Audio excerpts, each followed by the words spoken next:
प्रत्येकाने नक्की एकदा इथं व्हिजिट करा नक्की, आणि टाईम काढून या. सगळीकडं जेवढा डोंगर आहे ना, सगळे आहेत मंदिर आहेत, शिवलिंग आहेत, आणि सगळं पाहण्यासारखं आहे. आणि इथं येत असेल तर काही स्किप करू नका, आणि हा व्हिडिओ पण सगळ्यांनी पूर्ण बघा. नमस्कार मंडळी, स्वागत आहे तुमचं पुन्हा एकदा आपल्या नवीन व्हिडिओमध्ये. आज आपण चाललो आहे साताऱ्याला, साताऱ्यामध्ये पोहोचलो आपण. पुण्यावर निघालो होतो 6:30 वाजता. पाटेश्वर मंदिर म्हणून आहे, तर ते आज आपण पाहणार आहोत. माझ्यासोबत आहे मम्मी बरं राईड, आणि अक्षय साताऱ्यामध्ये सातारा. तर हे जे खाली दिसतंय ते आहे देगाव. देगावातनं जवळजवळ 2-2.5 किलोमीटर असा घाट आहे छोटासा, तिथून वरती यायचंय. पाहू शकता हा पूर्ण असा घाट आहे. रस्ता खराब आहे, मध्ये आधी थोडासा चांगला, पण मी विचारलेला सगळा खराबच आहे.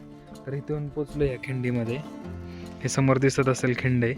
तर आता इथून आपल्याला जायचं आहे वरती, आणि तिथून पुढे आपल्याला मंदिर पाहायला भेटेल. आज आहे हनुमान जयंती.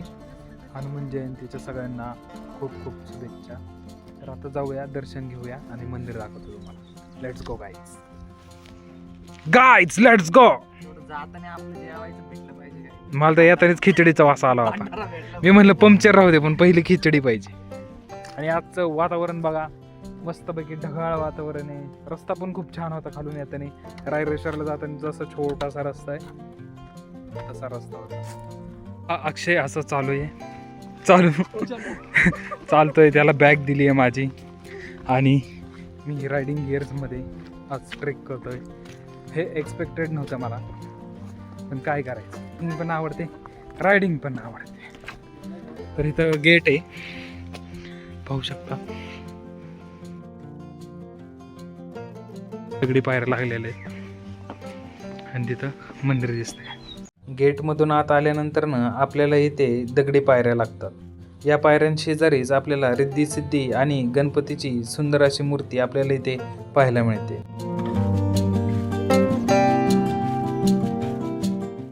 पाटेश्वरची लेणी महाराष्ट्रातील सातारा जिल्ह्यातील लेणी आहे. सातारा शहरापासून 14 किलोमीटर अंतरावर देगाव आपल्याला पाहायला मिळते. या गावाच्या मागे असलेल्या बामणवली डोंगर रांगेतल्या एका डोंगरावर पाटेश्वराचे मंदिर व आपल्याला लेणी पाहायला मिळते. मम्मी पण ट्रेकिंग करते. सबको ट्रेक पे लेके चलेंगे सबको. मम्मीची स्माइल बघा, हळूच स्माइल करते.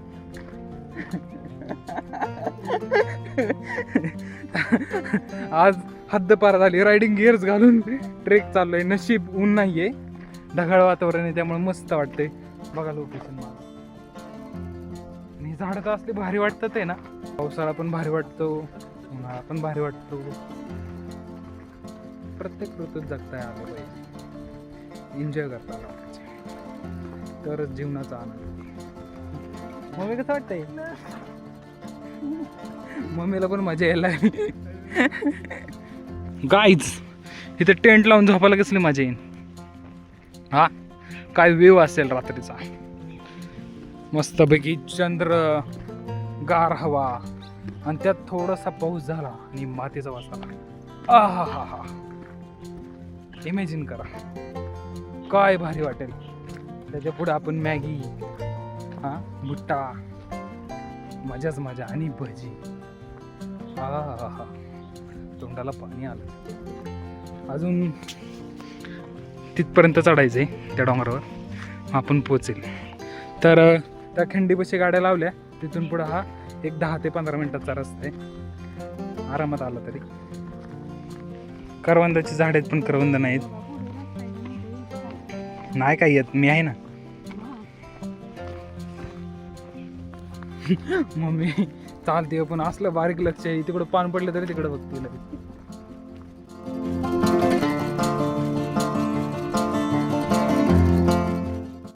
मंदिराच्या आवारात आपल्याला ह्या मठासमोर विश्वेश्वर पुष्करणी हे आपल्याला पाहायला मिळते.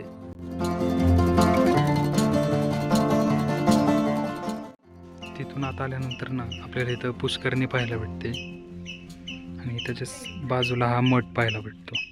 तर या मठामध्ये सद्गुरू गोविंदानंद सरस्वती स्वामी यांची समाधी आपल्याला पाहायला मिळते.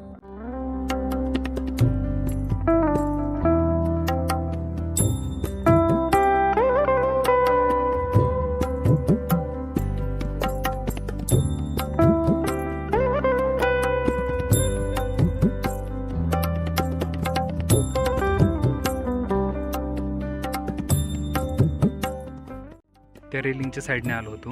इथून आता आलं की इथं मठ पाहायला भेटतो राईट हँड साईडला. इथं पुष्करणी आहे दिसत असेल. आणि जाता जाता आपल्याला इथं शिवलिंग पाहायला भेटतं. पहिल्या मूर्तीवर आपल्याला 68 ही छोटी शिवलिंगे कोरलेली आपल्याला या पिंडीवर पाहायला मिळतात. दुसऱ्या शिवलिंगावर मध्यभागी मुख्य शिवलिंगावर दाढी मिशा असलेला शंकर कोरलेला आहे आणि बाजूने 71 दंडगोलाकार अशी शिवलिंगी कोरलेली आपल्याला पाहायला मिळतात. मुख्य मंदिराकडे वाट चाललेली. इकडून आल्यानंतर वाटेत आपल्याला असे शिवलिंग पाहायला भेटतं तटबंदीमध्ये. ह्याच्या समोर एक्झॅक्ट अपोजिट साईडला इथं पण एक मूर्ती पाहायला भेटते.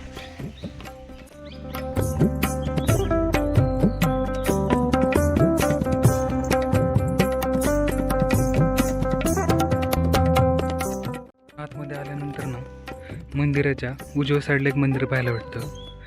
ह्या प्रवेशद्वाराच्या शेजारी भव्य असं शिवलिंग पाहायला भेटतं आपल्याला.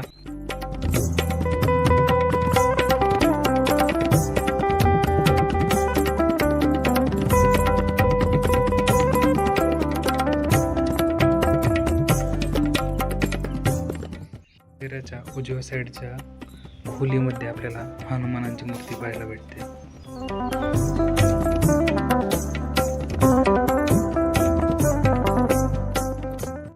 पाटेश्वरची हिंदू लेणी कधी आणि कोणी खोदली हे अज्ञात असले तरी पाटेश्वराचे मंदिर 18व्या शतकात सरदार अनगळ यांनी बांधल्याचे ज्ञात आहे. इकडून येण्यासाठी पण एक मार्ग आहे जो आता बंद केलेला आहे.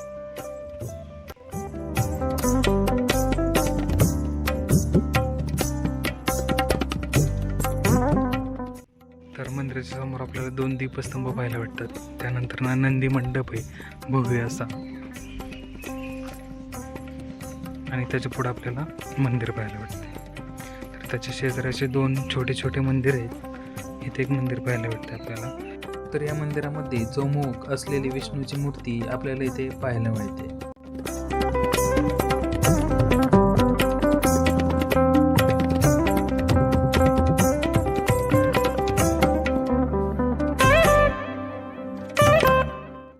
प्रमुख मंदिरासमोर आपल्याला हा नंदी मंडप पाहायला मिळतो. या नंदी मंडपामध्ये नंदीची आकर्षक अशी कोरीवकाम केलेली मूर्ती आपल्याला इथे पाहायला मिळते. या नंदीची विशेषता म्हणजे नंदीच्या पायाजवळ आपल्याला भगवान शंकरांची शिवपिंड कोरलेली पाहायला मिळते. तर या मुख्य मंदिराच्या डाव्या बाजूला आपल्याला महिषासुरमर्दिनीची आकर्षक अशी मूर्ती पाहायला मिळते.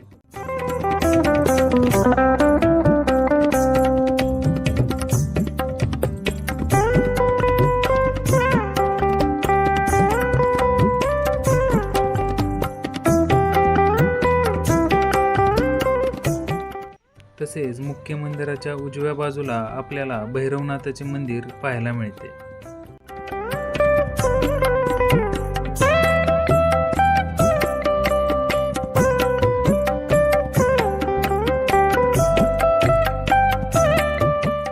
मुख्य मंदिरातही आपल्याला पुन्हा देवांच्या मूर्त्या पाहायला मिळतात. त्यातील आकर्षक अशी गणपतीची मूर्ती पाहण्यासारखी आहे.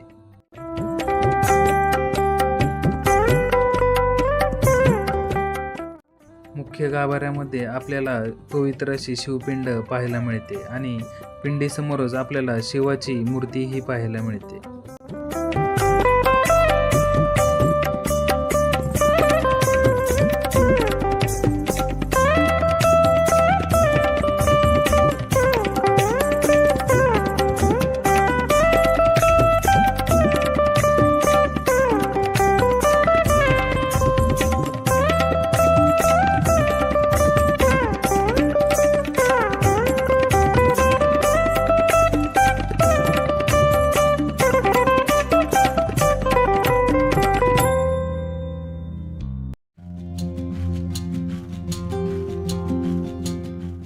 मंदिराच्या समोरच्या वाटेने आलं की डाव्या साईडने ही वाटवरती येते आणि इकडे एक मंदिर आहे.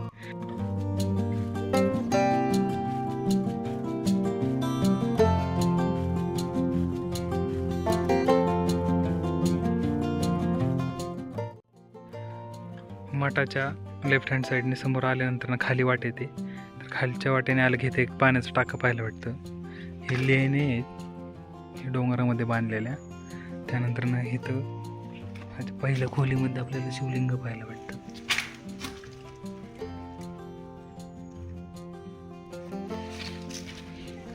तसंच पुढे पण आहेत जागा रूम पाहायला भेटतात.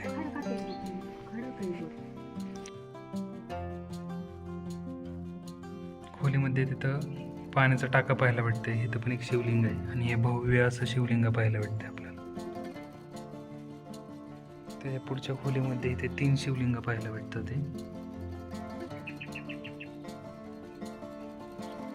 त्याच्या साईडला परत पुन्हा एक भव्य असं शिवलिंग पाहायला भेटते.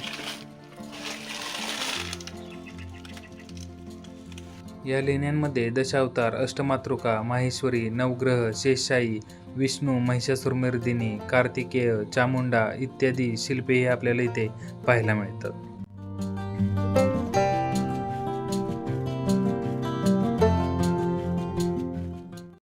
ह्या मंदिरांच्या मागे आता आपण जे शिवलिंग पाहिले त्याच्यासमोर हे मंदिर आहे. या मंदिरात आकर्षक अशी एक मूर्ती आहे. तर या मंदिरामध्ये अग्निवृषाची अप्रतिम अशी मूर्ती आपल्याला इथे पाहायला मिळते. या मूर्तीला 7 हात असून आयुधे व मुद्रा कोरलेल्या आहेत. समोरून पाहिल्यास मूर्ती दाढीधारी माणसासारखी दिसते, तर बाजूने पाहिल्यास चेहऱ्यात नंदी बैल दिसतो. हा आभास साधण्यासाठी दाढीमध्ये 2 खाचा कोरलेल्या आहेत. त्या बैलाच्या नागपुड्यासारख्या दिसतात. या मूर्तीचे सौंदर्य, प्रमाणबद्धता व शिल्पकाराची कल्पकता पाहण्यासारखी आहे.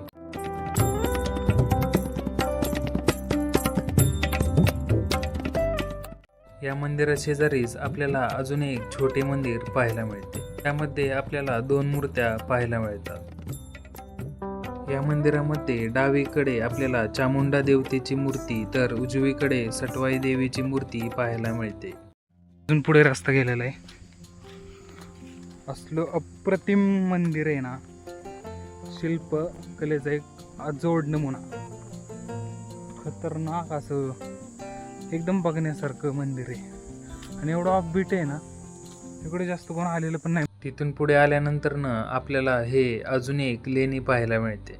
या मंदिरामध्ये आपल्याला सर्वात आकर्षक अशी शिवपिंड पाहायला मिळते.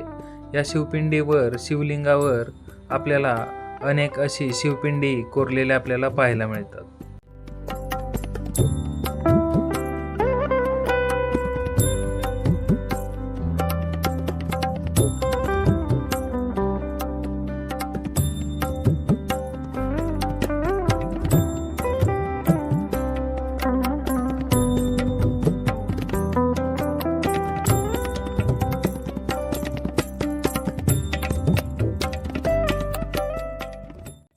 बळीभद्र लेण्यानंतर वराडघर हा 3 लेण्यांचा समूह आहे. ह्यामध्ये मुख्य लेण्यातील पूर्वेच्या भिंतीवरील शिल्पपटात पार्वतीची मूर्ती व बाजूला 972 शिवलिंगी कोरलेले आपल्याला पाहायला मिळतात. तसेच दक्षिणेकडील भिंतीवरील शिल्पपटात विष्णूची मूर्ती व बाजूला 1000 शिवलिंगी कोरलेले आपल्याला पाहायला मिळतात.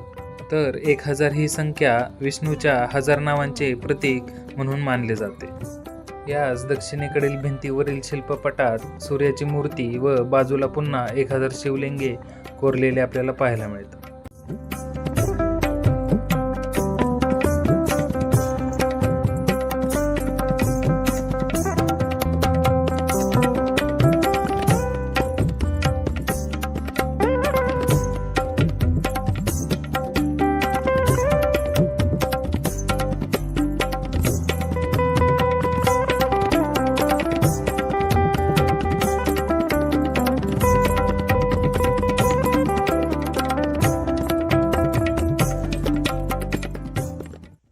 याशिवाय लेण्यांमध्ये भालचंद्र शिवाची व ब्रह्मदेवाची मूर्ती कोरलेली आहे.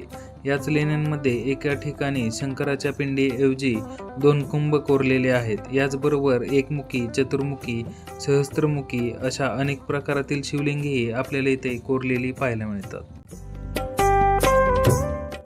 ह्या लेणीमध्येही आपल्याला अजून एक आकर्षक अशी नंदीची मूर्ती पाहायला मिळते.